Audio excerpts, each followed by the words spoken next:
Luis María Mora era uno digamos, de sus amigos contemporáneos y contertulios.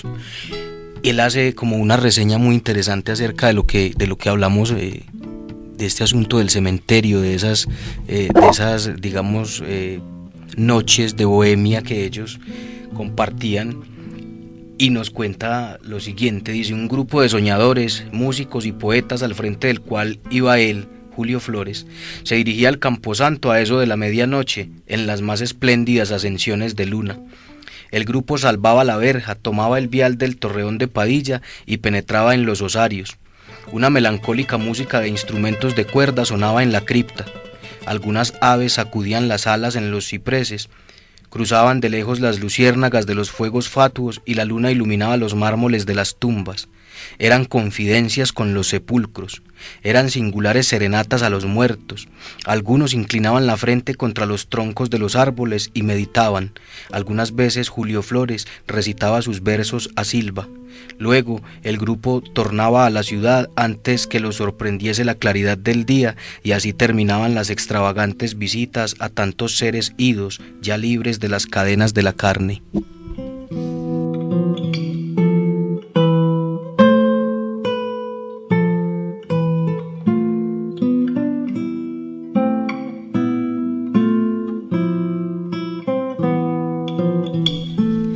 La vida de Julio Flores está llena de anécdotas, y las historias que se conocen de él son precisamente eso. Cuentan que desde que Julio Flores dejó sus estudios y su familia fue cuando se dedicó mucho más a la vida bohemia y a todo esto de las visitas al cementerio y sus constantes negaciones de Dios, por decirlo así. Y se dice que una vez se encontraba medio borracho en la calle y una persona se le acercó a hablarle de Dios, y sobre todo en ese momento pues de vida tan desordenada que llevaba, a lo que él le respondió: si marcho con mis culpas a destajo y si voy siempre del pecado en pos, Dios podrá perdonarme. Yo, carajo, yo nunca puedo perdonar a Dios. Sin embargo, días antes de su muerte, se dice que Julio Flores tuvo una reconciliación tanto con Dios como con la Iglesia Católica.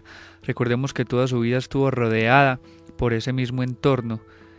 Además, hablando de temas del amor, Julio Flores solamente vino a casarse a los 47 años, después de haber tenido 1001 romances, y terminó en Usiacurí, donde su familia después de su muerte se quedó muchos años después, para después retirarse en esa casa que ahora es un museo, la Casa Museo Julio Flores, donde yacen los muertos del poeta, los textos más solemnes y muchas de sus pertenencias personales. Como lo dice Daniel, allá en Usiacurí, Julio Flores logra llevar de cierta manera una vida hogareña, pues al lado de su esposa Petrona. Él tenía 47 años cuando se casó con ella y ella tenía 14 años. Bien interesante. Tuvo 5 hijos: Cielo, León, Julio, Divina, Lira y Hugo Flores Moreno. Para mantener la familia él se dedicaba pues como a labores agrícolas y ganaderas. Empezó a llevar ya una vida como muy campestre, diría uno, a pequeña escala. Hacía sus cultivitos ahí como de pan coger para sostenerse él y su familia. Luego pues ya pasado algún tiempo le inicia una enfermedad bastante extraña para la época. No se tiene pues la certeza, pero al parecer era como un cáncer que le deformó el rostro, afectándole la mandíbula izquierda y dificultándole bastante para hablar. Y cuando uno escucha este tipo de historias, podría pensar en otros poetas colombianos y en otros escritores colombianos, porque vivieron una parte de su vida en la bohemia, pero luego se dedicaron como a creer en Dios y a ser un poco más creyentes, por decirlo así, porque recuerdo en este momento lo que pasó con Gonzalo Arango, que incluso mucha gente podría pensar que estaba violando los pensamientos que tenía antes por volverse más clerical, por decirlo así, y no, simplemente son sucesos que pasan en la vida de los poetas y que marcan su historia, y es lo que conocemos hoy.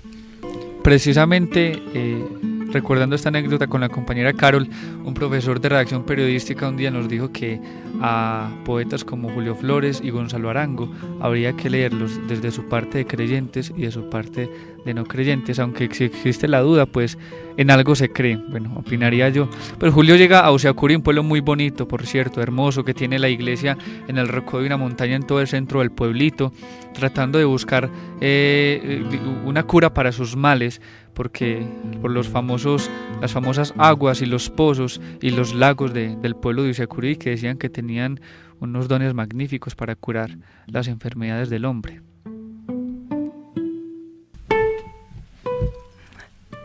Bueno, y también de igual manera casi que otros poetas, Julio Flores no fue ajeno también como a su pequeño grupo, a su pequeño movimiento, digamos poético o artístico. Ellos fundan una especie de tertulia que se llamó La Gruta Simbólica, nombre bien particular, y que está rodeada, digamos, de una anécdota bien interesante de cómo surge o de cómo nace esta tertulia, que estaba conformada pues por muchos de sus amigos de entonces, entre ellos Luis María Mora, de quien hablábamos ahorita, y otros más. Estaba Julio de Francisco, Ignacio Pose Amaya, Miguel A. Peñarredonda, Rudecindo Gómez. Cuentan que una noche pues cualquiera, estaban pues como ellos andando por ahí bebiendo en la calle, tratando de compartir el arte y de hacer pues como ciertas cosas interesantes. Sucede que pasó la ronda, como se dice, la policía. En ese entonces pues había una especie de toque de queda, eran tiempos pues bastante complejos. Cuando la ronda los asalta, los coge, entonces para evitar que se los llevaran al calabozo, entonces ellos dicen que estaban a esa hora en la calle porque llevaban un enfermo muy grave, y uno de ellos se hace el enfermo, entonces que lo llevaban a la casa de un médico. Entonces el médico era otro amigo de ellos, van y le tocan la puerta a la medianoche, y le hacen un pequeño guiño cuando él abre la puerta y le dicen que es que el amigo estaba muy enfermo. Y a la vez que le decían que el amigo estaba muy enfermo, con el rabillo del ojo señalaban que atrás estaba la policía. Entonces este médico pues muy hábilmente entiende de qué se trata y los manda a entrar. Los manda a entrar para la casa, que el enfermo estaba muy grave. Entonces la policía se fue, entonces empezaron a leer poemas, a tocar guitarra, tiple, y se les volvió entonces costumbre, para evadir o para evitar pues tener que salir a la calle a exponerse a esa ronda pues, o a que los cogiera la policía. Entonces ya todas las noches, cada 8 días, se reunían en la casa del médico, supuestamente pues a llevar el enfermo.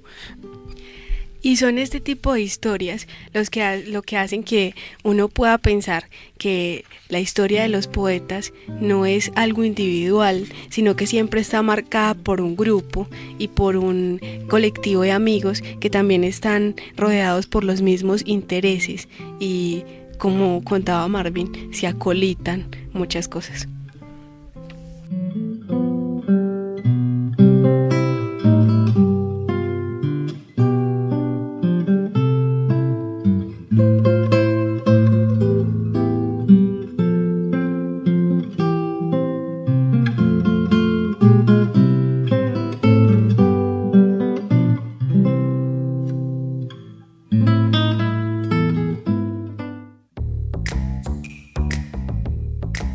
En la programación de la emisora cultural Universidad de Antioquia, variedad y contenido para escuchar y conocer.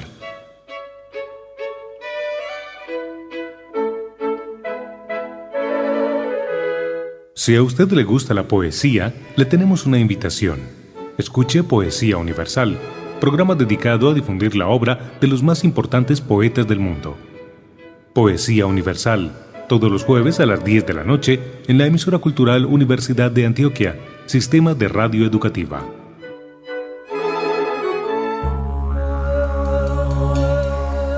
Voces del Alma Mater llegan a usted a través de la señal de la emisora cultural Universidad de Antioquia. Sistema de Radio Educativa.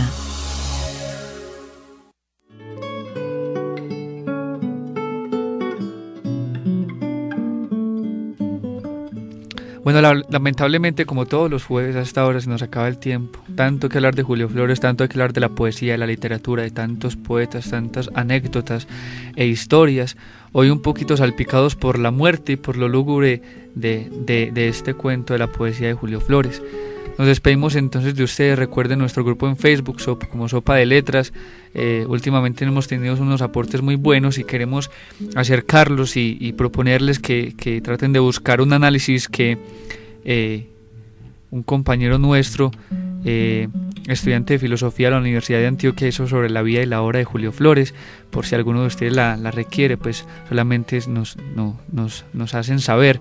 Nos despedimos entonces de ustedes. Nos vemos el próximo jueves a las 2:30 aquí por la emisora cultural Universidad de Antioquia 103.4 FM. También me despido de mis compañeros y daremos paso a un poema de Julio Flores llamado O Muerte. Sí, bueno, como decía el compañero, una muy feliz resto de tarde para todos. Qué tristeza cuando el tiempo se nos acaba, precisamente dándole, digamos, vueltas a esta historia tan hermosa de Julio Flores. Pero bueno, dentro de 8 días regresaremos, quizás con otra buena sorpresa. Quienes quieran también adquirir los programas que hemos hecho, Facebook es una forma de hacernos saber y hacerles llegar todo eso. Y les anunciamos que para Sopa de Letras vienen cosas muy buenas, porque vamos a empezar a ahondar en lo que nos rodea y lo que se está haciendo en poesía en la región. Oh muerte, amad la muerte, amadla. Ella procura el supremo descanso, ella nos guía en el camino del silencio, es fría pero buena, ella mata la amargura. Ella es la maga de la sombra, es pura y eterna, y todos las llamáis impía. ¿Por qué? Porque nos besa en la agonía y un tálamo nos da en la sepultura. La muerte es la ceniza de la llama, es el no ser de lo que vibra. Muda ante el placer o el infortunio, ama el sueño matador de los dolores, la calma que el daño nos escuda y la tierra que es madre de las flores.